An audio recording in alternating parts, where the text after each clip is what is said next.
Yummy, yummy in my tummy. Yummy, yummy in my tummy. Mabuhay! Welcome to Mama Elisa Cooks. How are you guys tonight? Actually, I have some dinner that I really want to cook for my family. This is Filipino. It's a beef steak with lots of sauté onions. Really good. Okay, please keep watching all the way I finish my cooking. Okay? Don't forget, click like, subscribe, and please comment below. Alright, let's get started. First of all, we need to marinate the beef sirloin. Okay, this is 1 pound of beef sirloin. So I'm gonna marinate it for 30 minutes. So I put half cup of soy sauce and black pepper. I put 1 tablespoon of oyster sauce. Okay, half lemon. This is it. It smells so good already. Wow. This is beef sirloin, guys. Okay. About 30 minutes. You marinate it. Then after that, we're gonna fry it.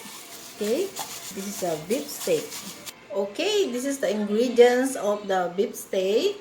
This is marinated beef sirloin.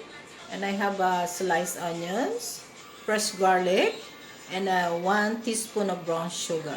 Let's start it cooking. And also 5 tablespoons of cooking oil. Okay. Okay, guys. I just heated up my frying pan. So now I'm gonna add cooking oil. Okay. I'm gonna put my 1 pound of beef sirloin.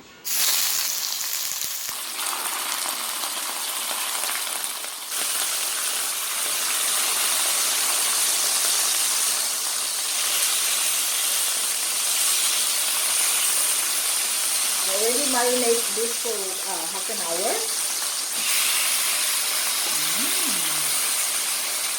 Looking good, looking good.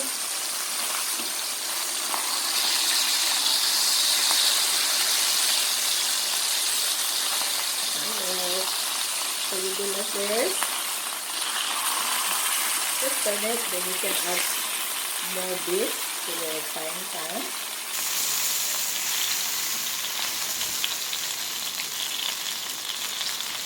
Okay, so because you marinated, right, for 30 minutes, so the sauce, don't throw it away. So save it because we're gonna use that later on. Wow, looking good. Yummy, yummy in my tummy. Wow, wow, wow. Wow, I can see like this. Oh, wow, so good. Really, really good. So good. Okay guys, when your beef is already brown like this, you can take it out. Okay, so let's transfer to another plate. So because your frying pan still have the oil, just put your garlic. You can put how many garlic do you want? But I like more. That's so good. So after I do that, my onions.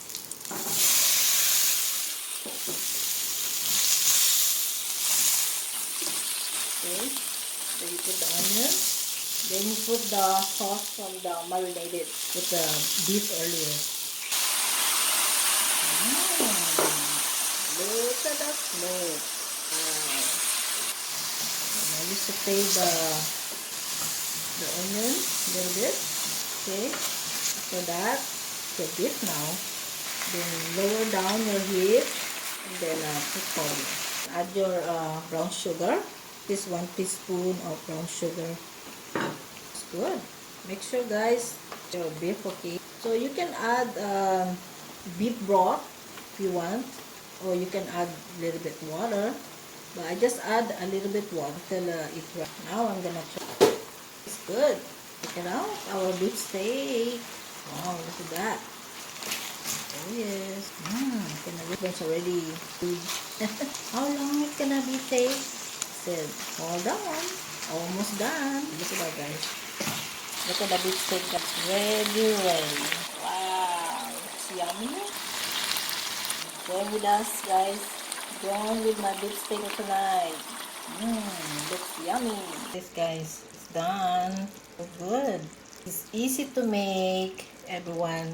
By the way, I forgot to mention that if you don't have a lemon, you can use calamansi. Okay?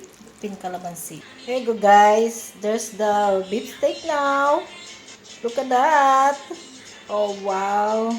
It looks so good and delicious. Oh, yes. Keep on watching, guys. Try this. Your family is gonna love it. Wow, my God, the beef steak, it looks so good. I want to try this. Guys, come share with me, okay? This is a beef steak. I want you to make this very easy. Look. Wow. Soft. Tastes so good. This is good with my lots of rice. Just kidding. So by the way, guys, I just want to say thank you for watching. Always keep smiling. Always pray. Okay, don't worry, be happy. And see you on my next video. Watch it. It's a surprise. Okay? Love you all. Take care. Bye-bye.